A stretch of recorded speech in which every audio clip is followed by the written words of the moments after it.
Hey, Rock, he's in the wall. Keep up the good work, baby. Stomped out by the... Get the kid off it. Where's the line? Hey, friendo, Steve here. And Larson. Welcome back to Going In Raw, the only pro wrestling podcast you need to be listening to. On today's episode, well, it's Wednesday, which means we take a look at your hottest takes from the world of professional wrestling and more at the end.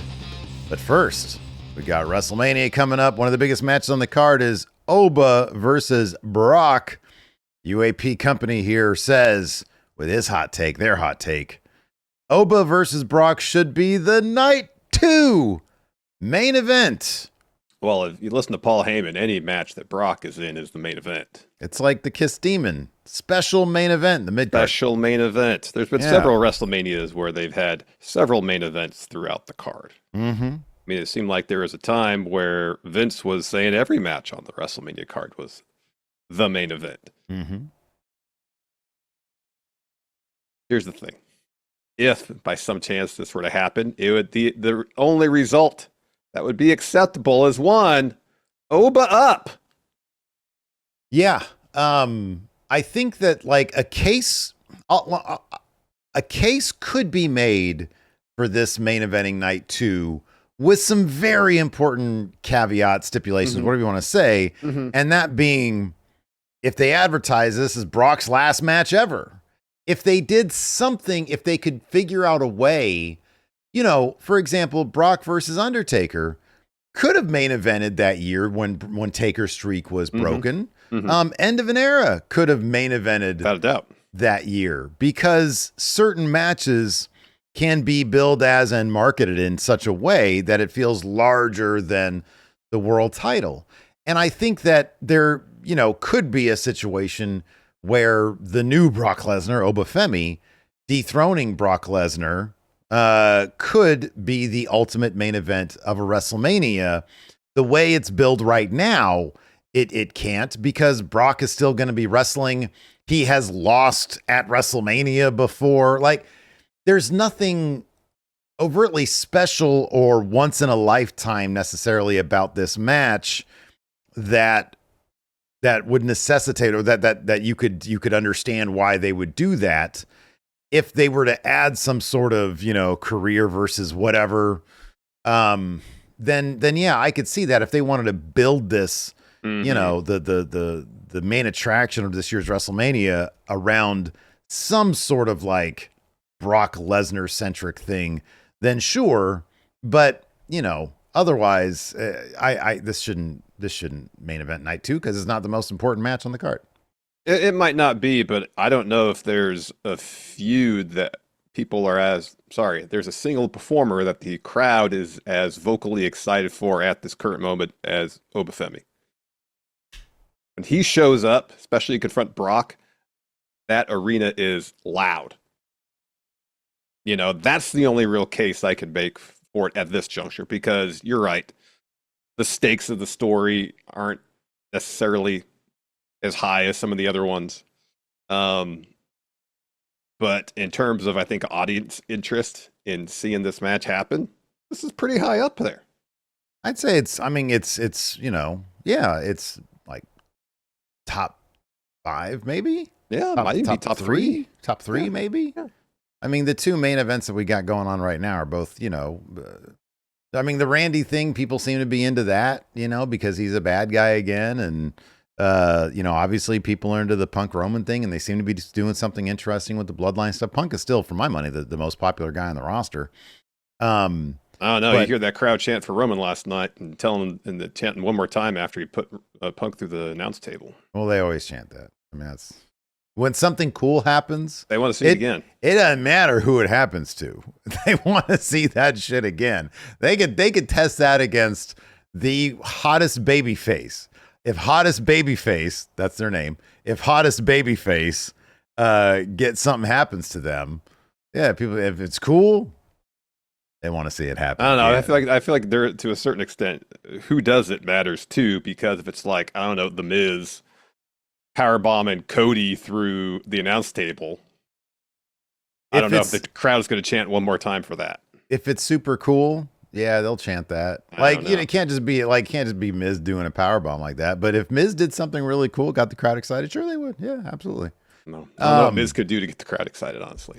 I mean, I'm not saying that's not a tough task. I'm saying you got to build to it a little bit. A tall order. Yeah. It is a tall order. But I think there's something that they could have done. I don't know. I mean, we're 4 weeks out. You know, is there something, you know, if Brock shows up next week and is like, you know what, I'm putting it all on the line. This is the last time you're going to see Brock Lesnar.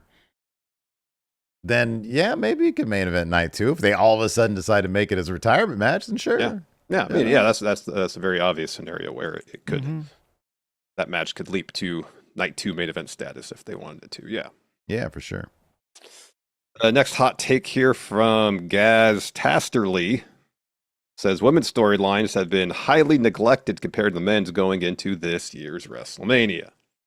Yeah, this is not a hot take. When you really break it down. Dun-dun-dun-dun. Let's just go ahead and take a look at these matches. The women's tag match, which granted there's a lot of talent, it's really just everybody trying to jockey into position to get a shot at those titles. And it seems to be focusing more on the jockeying into position as opposed to what they were doing just few weeks back, which is really focusing on the dynamics within the teams. Yeah, We right. still get some of that, but it's not to the same extent that we were getting it. You know, you add to that the Bellas getting involved, you know, and I get it. They're returning. It's get some mainstream press because of that. They're huge names. They're Hall of Famers. Do you though? I think so. You I think mean, so? They've had several reality shows, so I think probably get some press. You know, but them showing up and saying, you know, we want to prove we're the best now. That's fine. Yeah. But I feel like to a certain extent, it's kind of sidetracked some of the more interesting stuff about what's going on in the women's tag division. Yeah, I know. I don't disagree with that. I mean, I guess at this point, like all the well, they're not even going to be in it because Io's going to be taking on Asuka. I was going to say, you know, Asuka and Kyrie, you know, those dynamics are, you know, I mean, it's a little played out now. It's sort of reaching ahead, but it seems to be more involved with like the solo match between Io and Asuka. Yeah, not so much the tag division right That's now. not even, you know, that's not even really in it. So yeah, there's that. There is Io and Asuka. I mean, that, you know, that's a story that's sort of, you know, developing, but, you know, kind of on the lowdown.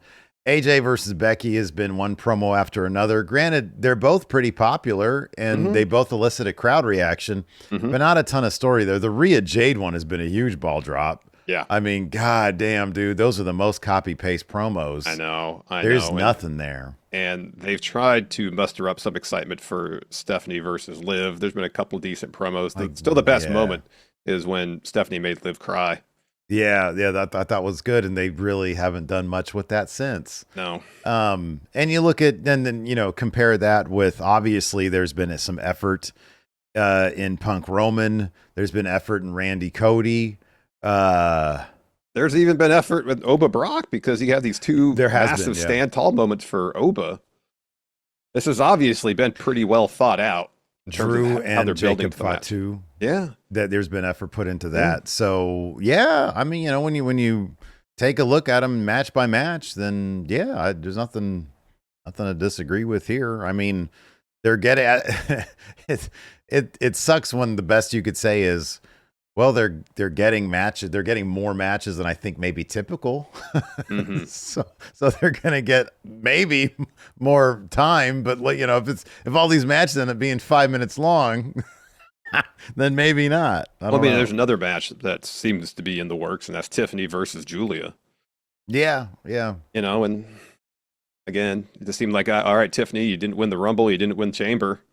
All right, you got to go out. You'll go after the U.S. title now instead of the top title in the division. Yeah. And the beef seems more between Julia and Kiana at this point. Yeah, you know, because Kiana couldn't beat Tiffany when they had their match. So, I don't know. Yeah. J Smooth 619 says Dom Mysterio. Oh, here we go again. Heard this one before, Larson. Is the most overrated wrestler currently in the ring. He's extremely average at best. Can somebody be extremely average? You'd think average would just be average. and his promos are dull. He shouldn't be close to any top best wrestlers under 30 list. To this, I mean, to me, this is a hot take because I disagree with it thoroughly. I think if you look at this dude's performance in AAA especially, and you see how the crowd reacts to him and responds to him, and you see him carrying kind of like what WWE has done with that promotion, I still think that he's terrific. The interesting thing for me, for Dom, is going to be how they transition him climbing up the ladder even further. Mm-hmm. To make him kind of that legitimate Eddie Guerrero type cheaty heel that can actually compete in the world title scene. But I personally like Dom. I mean, do they always have him firing on all cylinders? Maybe not. But I still think that he is usually a breath of fresh air when he does get on the mic. I mean, is his wrestling at an Eddie or Ray level? No. But, I think that they always have him doing creative heel stuff. Like with the ring hammer and shit like that. So, or the ring bell hammer, whatever. So, yeah, I like Dom. I think that he's a good piece of the future of WWE. What say you, Larson? I've never been terribly wowed by his in-ring work. He's a capable wrestler, but he's not going to be a 5-star match dude at this point. Let's say he can't be in the future. Obviously, he maybe could. But I think from his character perspective, he knows who his character is. He does a really good job performing that character. And I think, where Jay Smooth's take here that his promos are dull, I don't think they're dull. I think that's his character, he's not, let's say his character is dull, but like his promo delivery is not the most dynamic. That's intentional, and I think it's consistent with who his character is. And I think from the character perspective, he does really good work. And if the more reps he gets in the ring, better the in-ring work gets. Maybe in a few years he can be one of those 5-star match dudes. But that remains to be seen. But no, I don't think he's necessarily overrated. He's not like he's perpetually in the main event all the time. Yeah, he's not perpetually in the main event. You don't really hear. I mean, we did go through a bit of a spell. Here's, I think, more indicative of where he's at. We went through a spell here on the show like about a year ago, and people were like, hey, when do you see Dom getting the world title? When do you see him getting Money in the Bank? And that phase is kind of past. Yeah. I think largely because they haven't really advanced much with him beyond like his work in AAA, where he's, obviously the mega champion. Yeah. One of the top guys there, yeah. He's like the top guy there. And so they haven't really advanced him that much. I mean, yeah, he had that good Intercontinental run that was pretty meaty.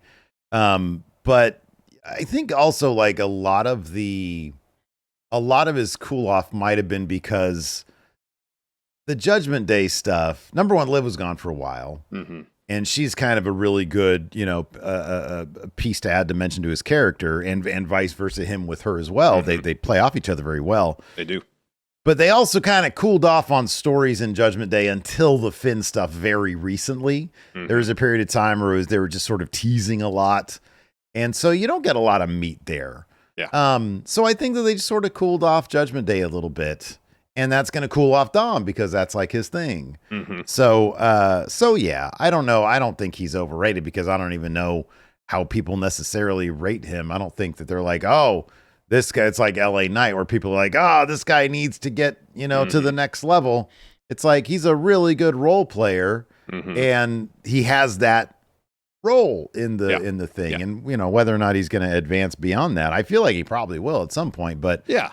There's got to be that next storyline for him to do so. Exactly. Yeah. Some sort of character evolution or motivation change or something that's going to lead to him moving up the card if he does. So, yeah, absolutely. We got some sponsors for the show this week, so let's go ahead and talk about them. Then we'll get back to more of these hot takes. Let's do it. This episode of Going in Raw is sponsored by Pocket Hose, the world's #1 expandable hose. I've been doing a lot of yard work of late, and once again, I got jobbed out to my old-fashioned hose. Apparently, Larson here, Brooklyn Brawler of yard work. I try to use this hose of mine, had it forever, No water comes out of this thing half the time because it's constantly getting kinks and creases in it. It's exceptionally frustrating. Man, dude, we've talked about this. You should have listened. Once again, you should have listened to Steve. Got rid of that old-fashioned hose, with that obnoxious contract that he signed all those years ago. Got yourself a pocket hose copperhead. The copperhead's pocket pivot swivels 360 degrees for full water flow and total freedom to water anywhere. Let me guess. That old school hose, super bulky and a pain to move around, right? It's got total creative control, Larson. It does. I can't do anything with it. I'm out there. I feel like I'm trying to wrestle King Kong Bundy when I'm trying to use this thing. It's totally unwieldy, and it's a pain to use. But it doesn't have the charisma of a King Kong Bundy. No. All right, man. Well, listen, when you're done using the pocket hose copperhead, the hose shrinks back down to pocket size so you can move it effortlessly and store it easily. It's lightweight, durable, has made watering my backyard a breeze. It's a locker room leader of hoses. Sounds like it. I have to look into this for sure. For a limited time, Going In Raw listeners can get a free pocket pivot and their 10-pattern sprayer with the purchase of any size copperhead hose. Just text RAW to 64,000. That's RAW to 64,000 for your 2 free gifts with purchase. RAW to 64,000. Message and data rates may apply. See terms for details. And this episode of Going In Raw is sponsored by Prize Picks. We love ourselves some basketball here at Going In Raw. Plus, I've always been a huge stats nerd, and I think I found a way I could combine those two passions with Prize Picks.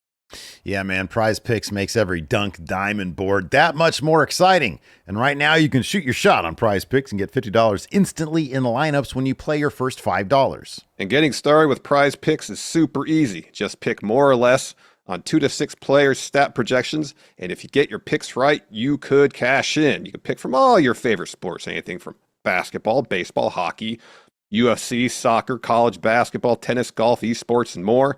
With Prize Picks, how you play is up to you. Say you think SGA is going to have a huge night. You want to pick more on points, 3-pointers made, and assists. With Stacks, you can do that and pick all of them in the same lineup. If you're looking for more flexibility, you can choose Flex Play, where you can get paid even if one of your picks misses. Or if you want the largest payouts, go for the Power Play. No matter your play, Prize Picks is a great way to put your takes to the test. Download the Prize Picks app today and use code GOINGINRAW to get $50 in lineups after you play your first $5 lineup. That's code GOINGINRAW to get $50 in lineups after you play your first $5 lineup. Prize Picks, it's good to be right. Before we continue on with these next hot takes, Larson, really quick, the biggest WrestleMania predictions challenge of all time. Friendomania is back, Larson. Hopefully, yeah. Friendomania is on the horizon. The biggest, not hopefully, definitely the biggest WrestleMania predictions challenge of all time here at Going In Raw. And you can participate if you click join right here at youtube.com/Steven Larson or go to patreon.com/Steven Larson. Click on the Friendo Club setup there. Either way you do it, it's $5 a month. You get access to our bonus episodes. We just put a new one up late last week. It's a banger, an hour and a half of me and Larson talking about a wide variety of topics, including 80s music videos, answering a ton of your questions. We also get access to the question threads for the recap shows, and it's a great way to help support Going In Raw. So click join to get a membership, or go to patreon.com/Steve and Larson. Also, we've got some merchandise right now at friendoshop.com. We've got this merch right here. I'm wearing a bunch of it right now. You can go and check this stuff out. You can go and take these to like a wrestling show and be like, hey, why do you watch wrestling? Oh, you want to know why? It's written down on my shirt. It says, I watch wrestling for the exploration of interpersonal dynamics between characters. And then we also got this melty merch right here. If you want to be the loudest guy at the pond, then you wear this melty merch right here. People are like, wow, look at that melty merch. It's giving me a headache staring at this melty merch right here. And then if you wear the jersey, the melty jersey, you just cross them up. And yeah, exactly. And then, Spin move. Yeah. Spin move. And then if they don't get too upset with you balling up on the court, maybe you won't get thrown in a pond. That's the best I could say about that. Maybe if you wear this melty stuff, maybe you won't get tossed in the pond. But otherwise, I think you might get. No, I don't think you will. All sorts of bird shit. I don't think so. I think that's body. wild exaggeration of what's going to happen. But regardless, if you enjoy the Melty merch, don't enjoy the Melty merch, enjoy the bar merch, don't. You got to use that code Friendo. Use the promo code. 2026. It's Friendo 2026. That's the promo code at friendoshop.com. We don't want that discount money. That money goes to you in appreciation for buying our merch. Exactly. Don't pay full price for this stuff. Like, if you don't use the promo code, that extra money, it just goes to us. And we don't want it. We'll take it. Not going to refund you anything. We'll take it. Yeah. But we don't want it. Don't want it. For you. It's for you. So not for us. All right. What's the next hot take? This is from Mr. Thundermaker. Says Wow. the moment CM Punk turns heel is the moment he will no longer feel stale. He's a better heel than face, and him being a face since 2021 in 2 promotions is the problem. I do not see a situation. And well, you know, if him and Tony Khan resolved their differences, they could have done like a heel CM Punk. Oh yeah. You know, but yeah, it still might be the kind of thing where people just thought he was so cool they wouldn't really buy into it. Yeah, you know, I don't necessarily know in these days where there's not such a heavy reliance on your characters being strictly baby faces or heels. They can kind of lean one direction, but have some more dimension.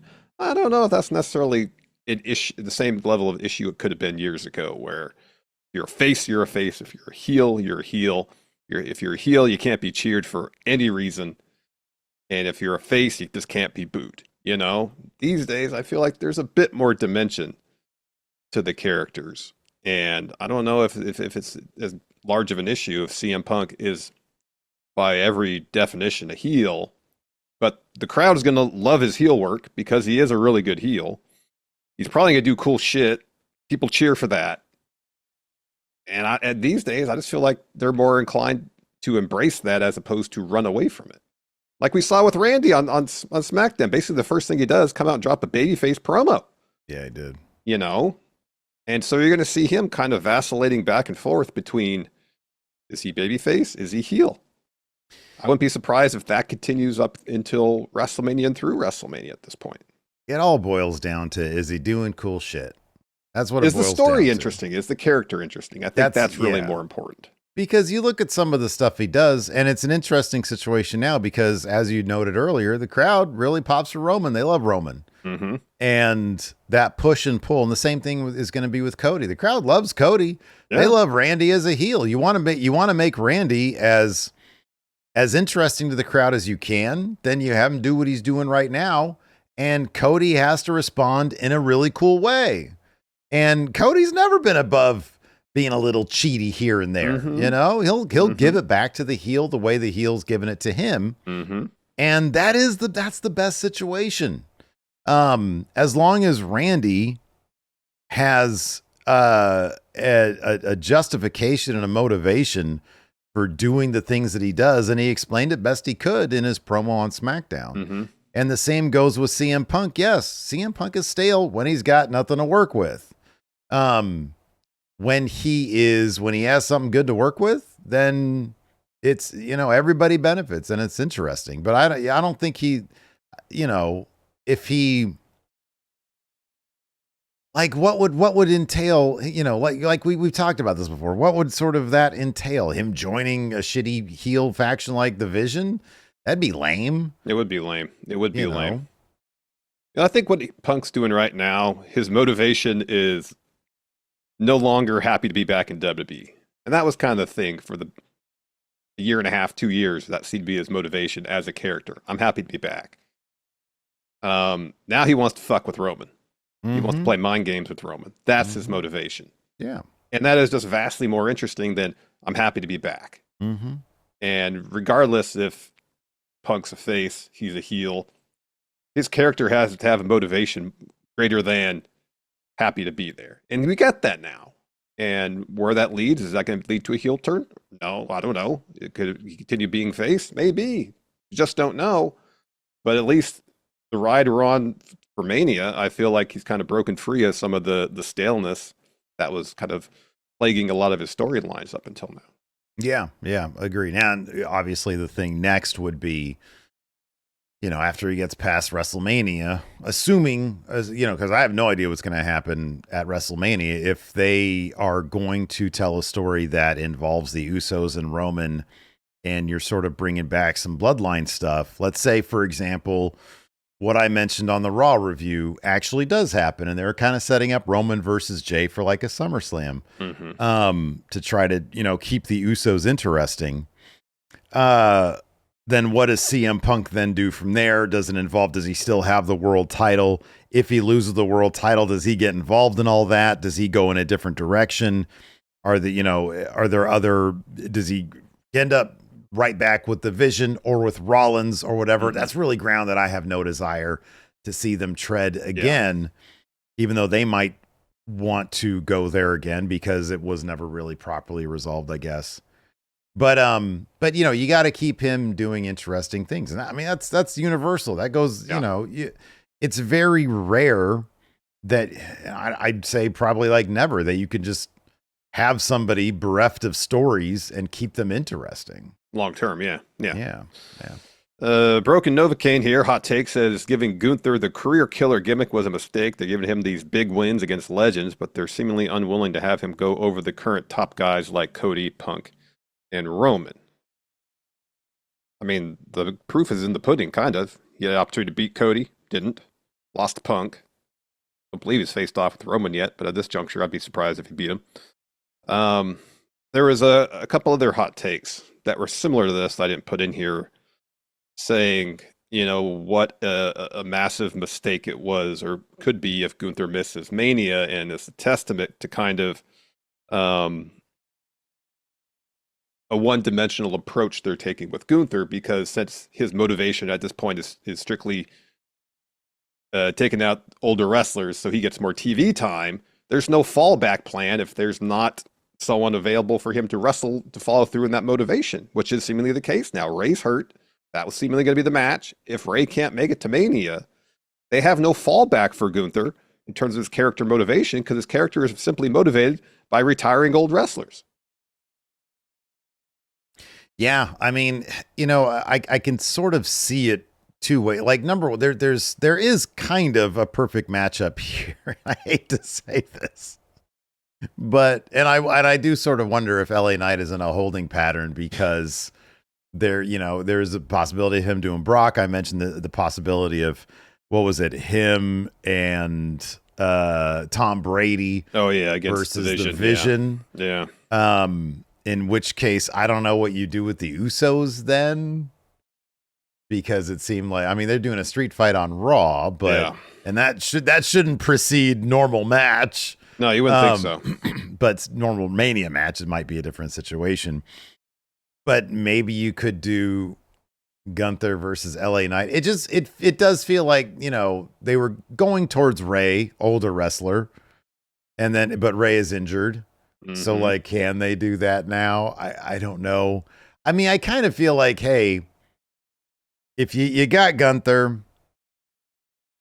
and if they've got nothing for him because of injuries,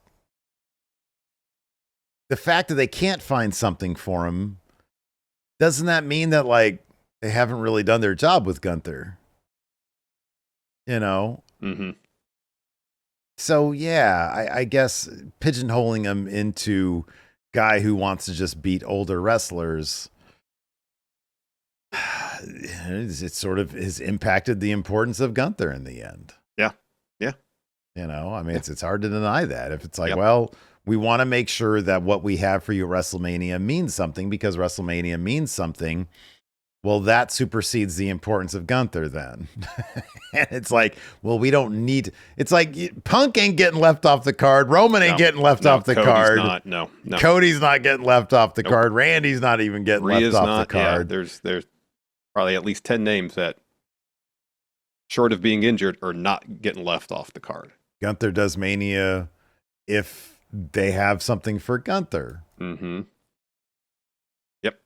But I don't know, man, if you were, if it was like, hey, you got to make a bet. You got to make a prediction. Yes or no. Is Gunther going to be on the WrestleMania card this year? I'd assume they'd find a way to get him on.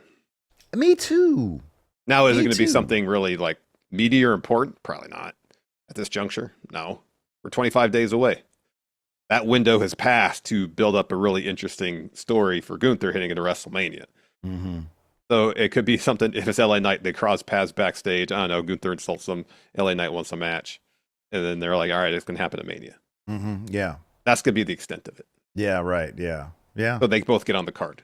So they both Gunther get up, on the card. Yeah. You know, that Oh, match Gunther for sure up. Yeah. Yeah, the match will really do nothing for either of them, you know, in terms of building them up long term or short term, but they'll be on the card. It puts them on the card. Yeah. The match might be good. Yeah, it could be good. Yeah. But they'll get 12 minutes.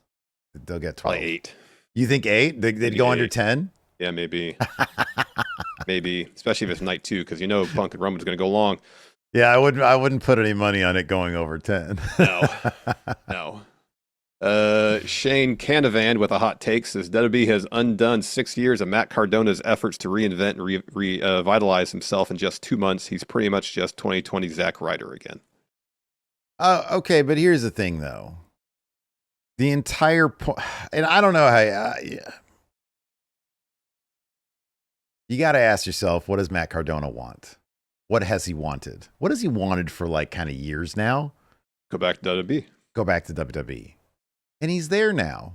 And I don't know if he was promised much more than like, hey, we'll bring you in, you know, and then we'll just see from there. This is what the dude, this is, he did all that stuff on the indies to do what he's doing now. Mm-hmm. And, you know, hope maybe he'll get an opportunity or two to do some cool shit.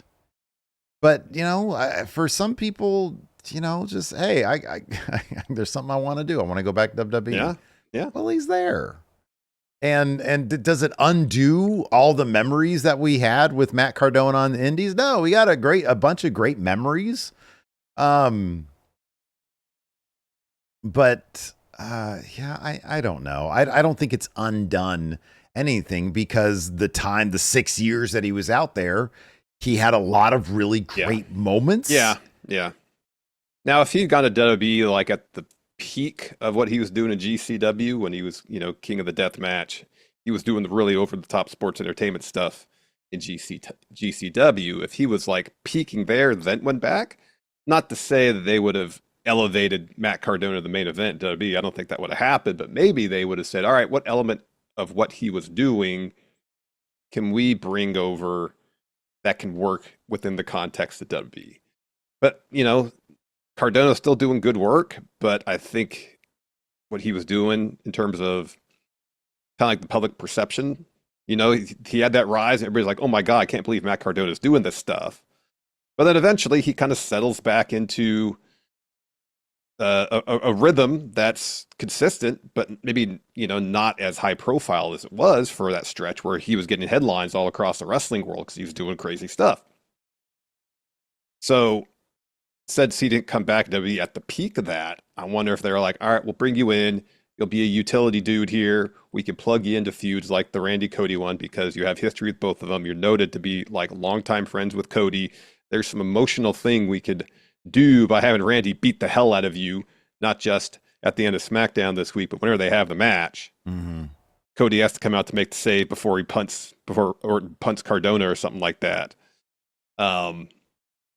That's going to kind of be his role. I don't expect them to take anything he did prior to coming back to WWE as his character motivation, despite the fact there could be some interesting stuff there maybe if they could crack it. I mean, dude, I get it. Like, I think what Shane is saying here is Matt Cardona created this persona for himself that we got to see all the charisma that he has. He's a very clever dude. He's a very funny guy. Yeah. You know, we've seen it on his podcast as well. And it seems like a no-brainer. Put him with Chelsea.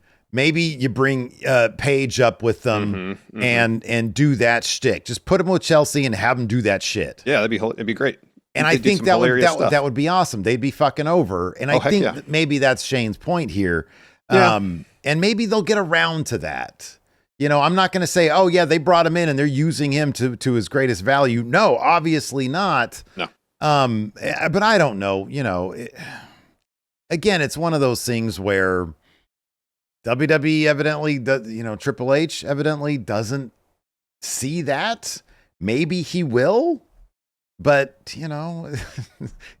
what we find funny isn't what Triple H finds funny. Yeah, because clearly not. that's Tony Hinchcliffe, and which is like the least funny thing they could fucking come up with. I know. So yeah, I don't know. I hope. Yeah, I don't know. I hope they have something for him. Yeah, I hope so too.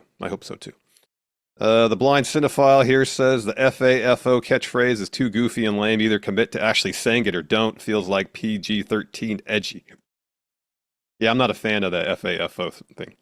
I saw somebody on Threads yesterday say, wait, what does F5 actually mean? It's like, I get it. It's fuck around, get an F5. Yeah. But it's funny because it's like, fuck around, find 5. Yeah, I know. I don't know. I mean, commit to actually say, well, you want them to say fuck? They can't do that. They can't do that. Like, they're not going to say that. They're not going to do that. I don't think I don't think that there, it's a phrase, FAFO. It's a phrase. And it just happens to fall in line in a way that leads into an F5. I get it. Is it the fucking most clever thing in the world? No, but I'm not hating on it. I think it's fine. It's a phrase that's sort of in the zeitgeist now. So sure, why not use it? The rudiment here says Javon will never be a main eventer. How am I supposed to believe that he's a real threat to someone 3 times his size like Obafemi or Drew McIntyre? God, is this my burner account? What the hell? Seemingly. Look, I do think that there is something about there is something. Here's the thing. I think there is something about when you have like real tiny guy, like being like a giant killer. It's like, well, how is this supposed to make sense? Javon is bigger than I think people think. Yeah, he's tall. He's tall. He's a tall. I think he might be taller than Trick, or at least as tall. Pretty close, isn't he? Yeah, well, I'd say Javon's got to be like what, 6'1"? Yeah, maybe 6'2". Yeah, he's tall. He's just not super jacked. Oh, shut the fuck up! There's no way he's 6'5". He's built. This fucking. Well, I mean, build this 6'5" probably means he's 6'2" or 6'3". Wikipedia has him as 6'5". Bill, Yeah. okay, build is 6. What the fuck is Trick Williams? 7 feet. No, they build Trick as 6'5". Trick Williams on WBTV. If you look, okay, yeah, build at 6'5". So they're both probably like 6'3". Yeah, 6'2" or 6'3". Yeah. I feel like Javon is probably gonna end up going the Will Ospreay route, or maybe like the Swerve route. I don't know about the Swerve route. Swerve has like enormous muscle on him now. Yeah, he's put on a lot of muscle in the last few years. Yeah. But Ospreay, once he hit a certain age, and I think he realized that, for a lot of the companies out there, the more bulky, the more muscle you have, the higher up the card you're going to get. I mean, companies love muscle. Wrestling companies like muscle because it makes you look like a superhero. And so I think that he'll probably end up going that route, and that will probably be the road to getting higher up the card. I think there's 2 aspects to it. Simply from a creative aspect, if you kind of put yourself in the corner where your super heavyweights can only beat your super heavyweights, you're limiting what you do from a creative perspective, because there's potentially good stories, underdog stories to be told with, someone who's not a super heavyweight going up against a super heavyweight. And I always mention this. If you go back and watch UFC before they had weight classes, you had Hoist Gracie, who was small, beat super heavyweights because his technique was better. Mm-hmm. In the land of real fighting, if you have good technique, to a degree, it can counter someone's size. That one of the first tournaments they had, Hoist Gracie went through the whole field and won it because his technique was just better than anybody's. Yeah. So size should not be the sole determining factor about who should win a wrestling match, a fight, who should be a main eventer and who should not be. Yeah, no, I agree with that. No, I agree with that. And I think the thing about Javon also is, Wow, so Kofi's built at 6 feet. Because I've seen people like try to make the comparison between the two. I'm like, Javon is way taller than Kofi. Yeah. And he's like way more. He does have more muscle on him by quite a bit. So I think people see a dude who like jumps around a lot and does all the flying stuff. Like, and he's so innovative with his flying stuff. They think he's 5'11". Yeah. They think that he's a 5'8" AEW guy. Yeah. And it's like, no, he's a big fucking dude. He's tall. He's a tall guy. And I think they also see something about the personality where he's got that youthful enthusiasm, we'll call it.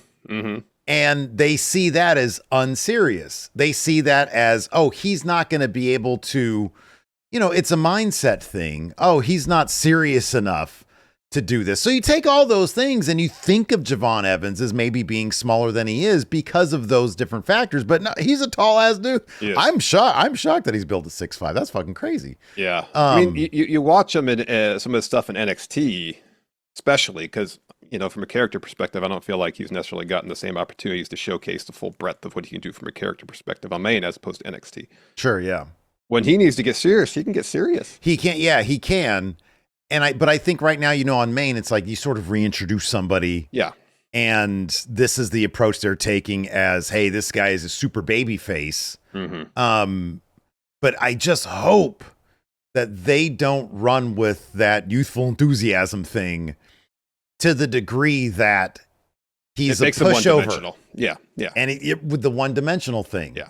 So let's see him and maybe this feud with Kofi we'll get to see him add some dimension to his character on main, and we'll get to see him be more serious, and we'll understand, oh, this guy will be a main eventer.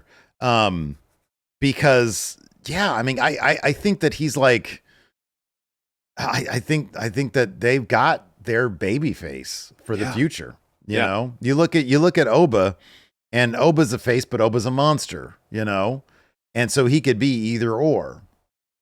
He'll just dominate. Yeah. You look at Trick Williams and he's a perfect bad guy, but he's going to end up being a really good sort of like Rock 1999 or whatever, when he was just, because Rock, when he turned heel at Survivor Series, that lasted, I think, until like the next April. It was like a 6-month heel run. And then right after WrestleMania, I think, is when the corporation turned on him.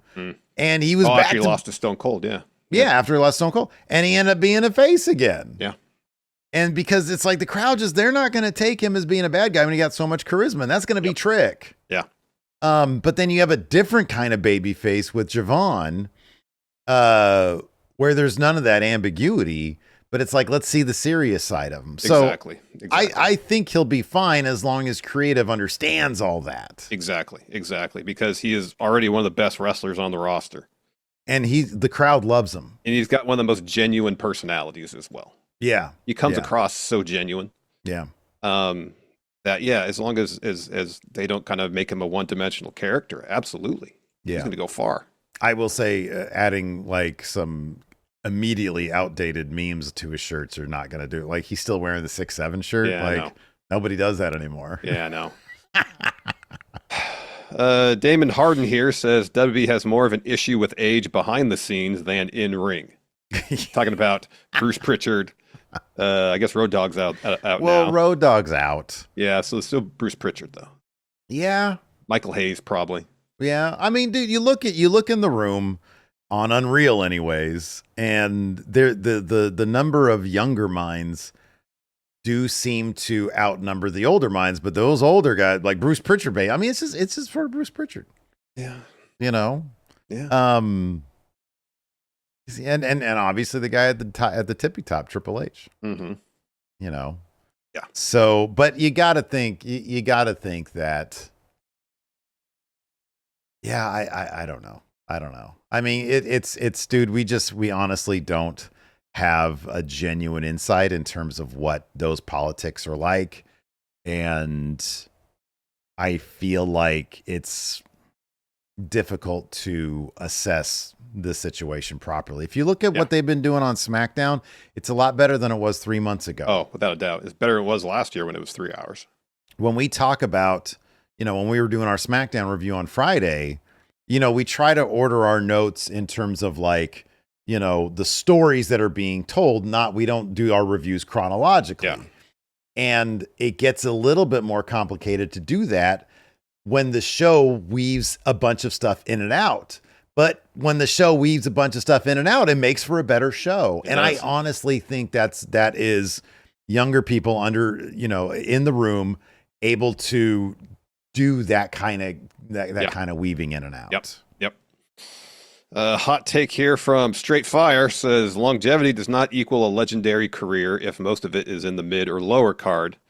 Straight Fire here mentions Natalia. Oh, wow. Which, she is a, champion many times over. I don't know if you could say she's a career mid-carder. I think, if you take Natty out of this equation, I think you might have a point here. But I don't think that applies to Natty because she does so much work behind the scenes, training people, being that reliable veteran that can make anybody look good. Yep. And now I think it's nice that she's sort of getting her, she came up with the Bloodsport Natty stuff, and now we get to see that. And I hope that that's going to be used, in a way that focuses on that. I'm not necessarily, I think that there was a way they could have not buried Maxine along the way. Yeah. But Natty's paid her dues. Oh yeah, absolutely. If her success means Maxine, they undo some of that good stuff they did with Maxine, and then she could build herself back up, then I'm kind of okay with it because Natty deserves a run. Oh yeah. To see what she can really do. But longevity not equaling a legendary career, if most of it is a mid or low carder. I think if somebody is on television as a mid to low carder for an extended period of time, I think that's a good career. I think that's a career that a lot of people would die to have. I mean, isn't that an R-Truth career? Yeah, pretty much. Yeah. I'm trying to think of other people who have been with the company for a very long time that really haven't gone further up the card. Yeah. And in the world of pro wrestling where there's so much turnover in terms of the roster, to have someone who has managed to stay on the roster for, in Truth's case, for 20 years basically. Yeah. It's damn impressive. It really is. Yeah. And that's something to respect and not to discount his contributions both in front of and behind the camera just because he was maybe never a world champion. Because like Natty, by all accounts, R-Truth is a fantastic presence backstage. Yeah. And got to put a lot of stock in that. I mean, I'm thinking of somebody like, dude, Mia Yim's been with the company for a spell now. I mean, she was part of Retribution back in 2020. Yeah. So that's 6 years. Yeah. I know there's other names that I can't.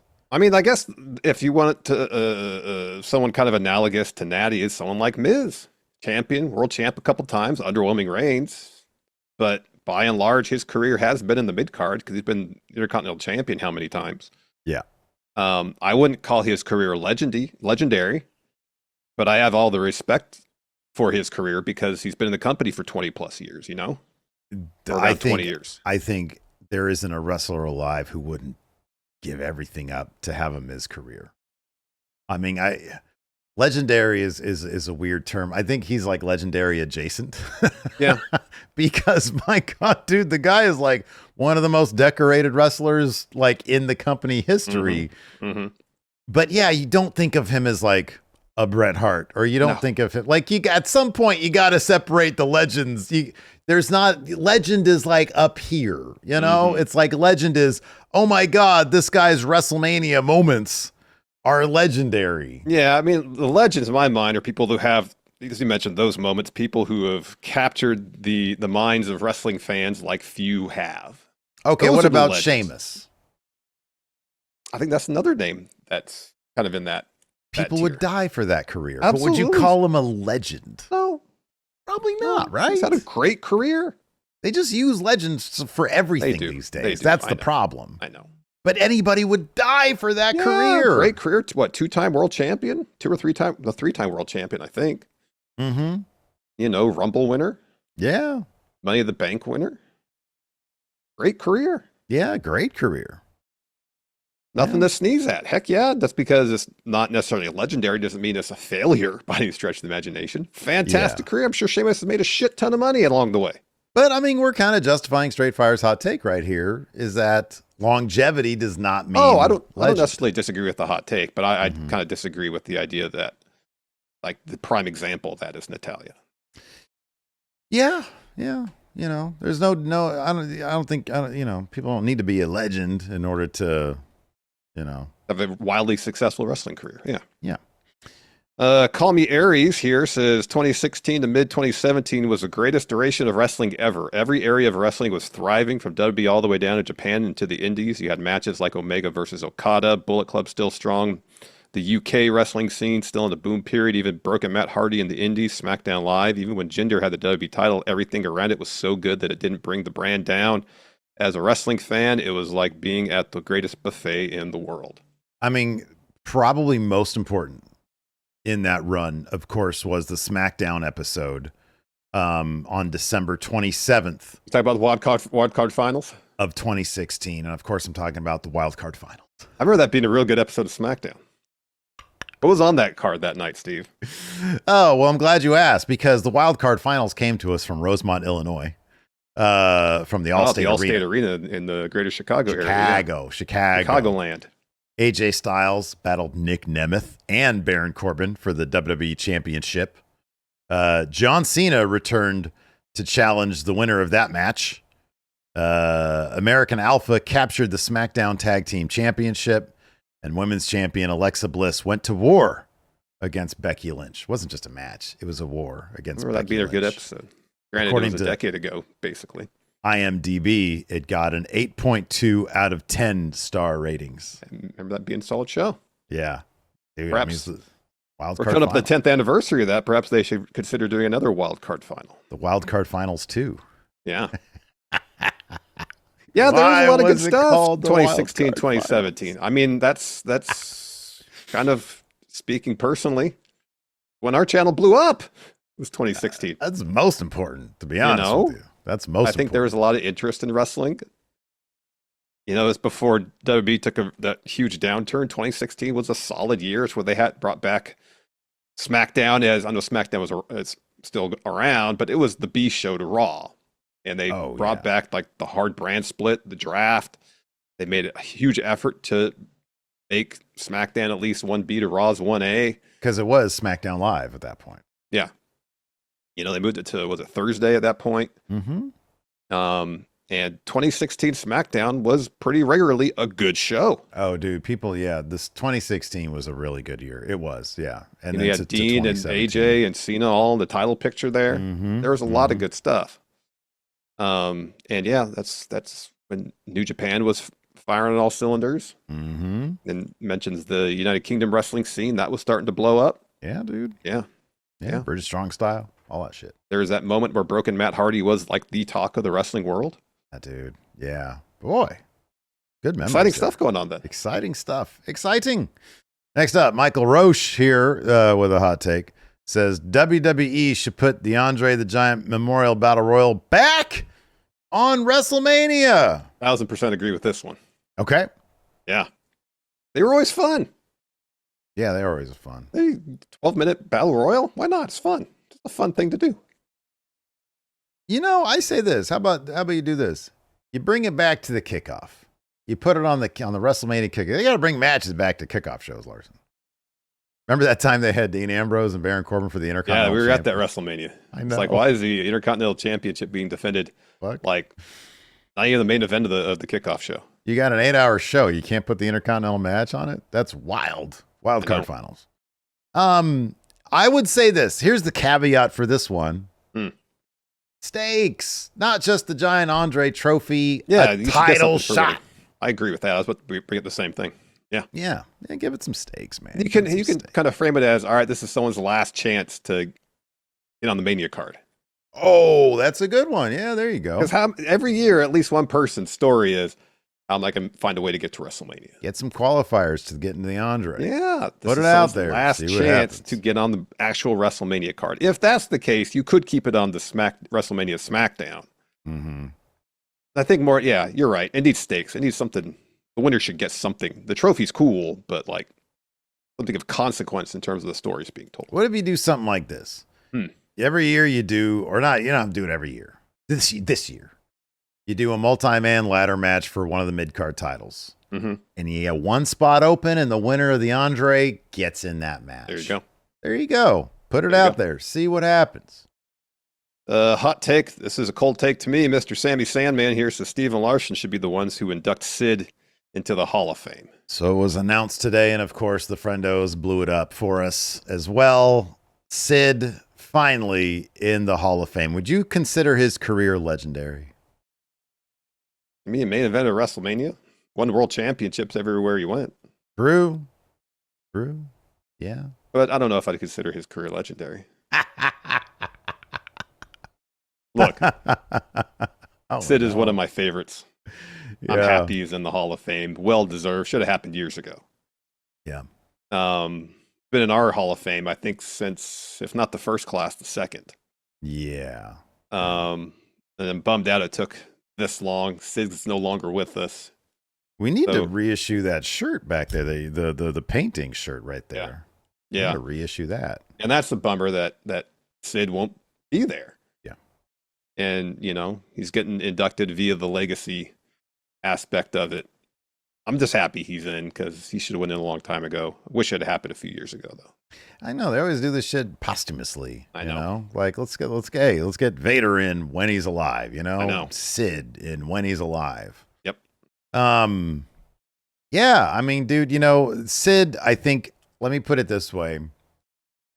In terms of going in Raw wrestlers, he had a legendary career. Without a doubt, he is probably one of the most legendary wrestlers in the history of the show. Without a doubt. Right. Yeah. And if you look at the silliness of Sid, Sid in the going in Raw wrestler, the emphasis is it's weighted against absurdity. And absurdity is one of the ingredients in the total, in the entirety of wrestling that adds so much flavor to it. Without a doubt. Absurdity it just adds so much to wrestling. And everything from the story of him pooping his pants in the main event of WrestleMania. Or not. To him coming out and saying there's a new babyface in town. To seemingly him working on exclusively handshake deals the entirety of his career.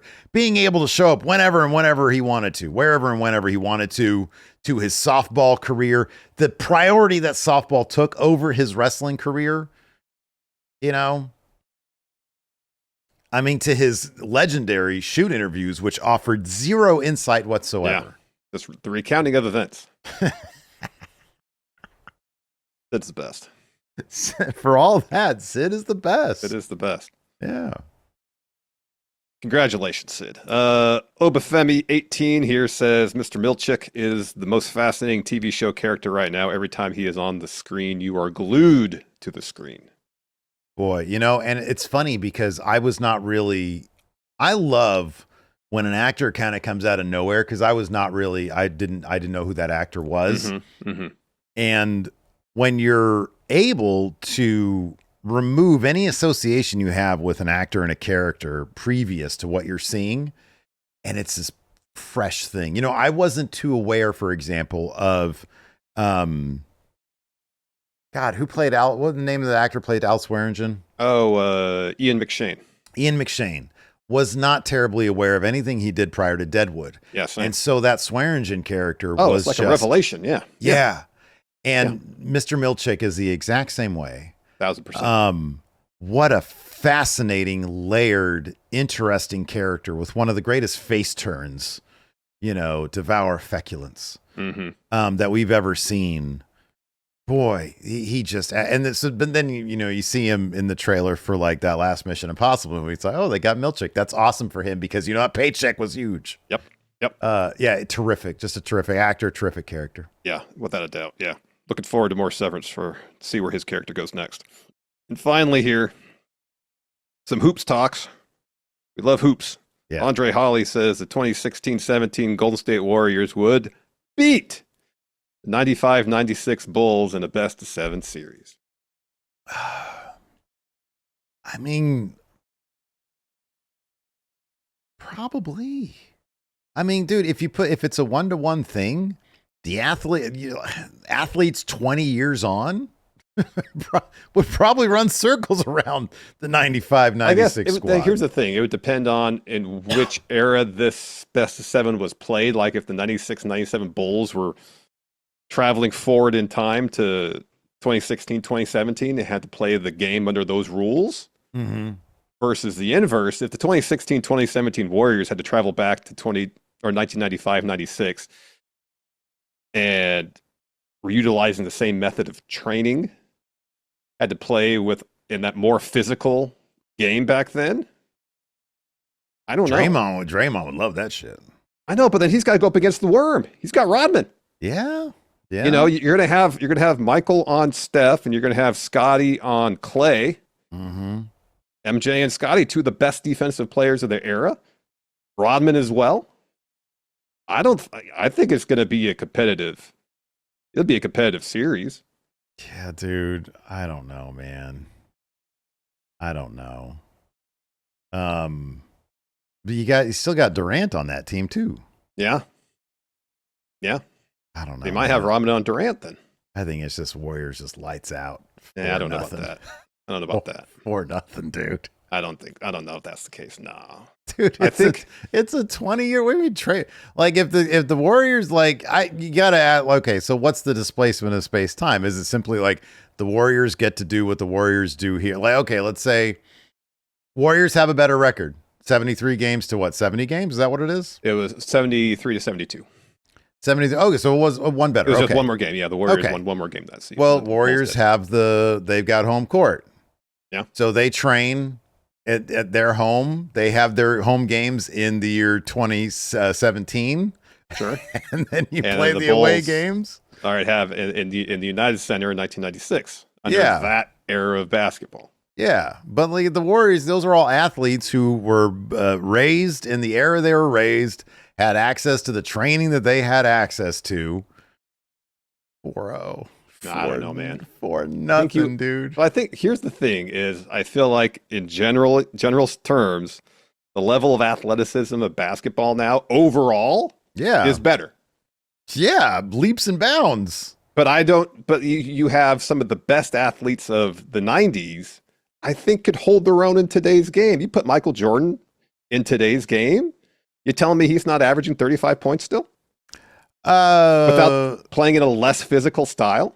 Yeah, no, I don't disagree, but same with Scotty, same with Dennis Rodman. Like they're still fantastic players in this era. Yeah, but goddamn, man, you got Durant on that team. I understand that. Rodman getting his head. Rodman getting his head. Man, get out of here with that. Draymond came up, but didn't he hang out in the Detroit Pistons locker room or some shit like that? Like that's where he got that mentality of his. Maybe. Just trying to beat everybody up. Could be.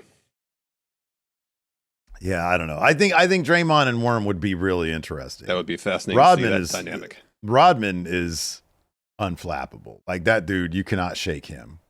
Draymond gets way in his feels. Yep. Way too in his feels. Yep. So he might be a liability. Yep. Might be a liability. Yeah. So maybe it would be 4-0, but the margin would be a little bit different. It'd be more like 15-point wins instead of 22-point wins. No, I don't think so. 4-0, baby. Nah, it could be a sweep. Oh, man. No chance. Those old men. What do they got on them? Luke Longley? What's he going to do? Yeah, what's he going to do? Can you even name the Warriors center in 2016, 2017? Was it Bogut still? Probably. Let me see. Oh, hell. Where's the darn thing? Gee whiz, I got everything. Oh, here we go. Players. Center. Oh. Or they play small ball the entire time. That is Damian Jones. Hmm. I don't know what the fuck that is. Yeah, I don't think Bogut was still with the team then. JaVale McGee was on that team? Yeah. Yep. Pachulia. Zaza Pachulia. Zaza. Yeah, I think he was starting at center. Okay. Well, in any event, what else do we have? Oh, that's it. That's it for the hot takes. All right. Well, that's going to do it for the show today. Thanks, everybody, for tuning in. We appreciate it. Till next time, we'll see you guys around. Bye.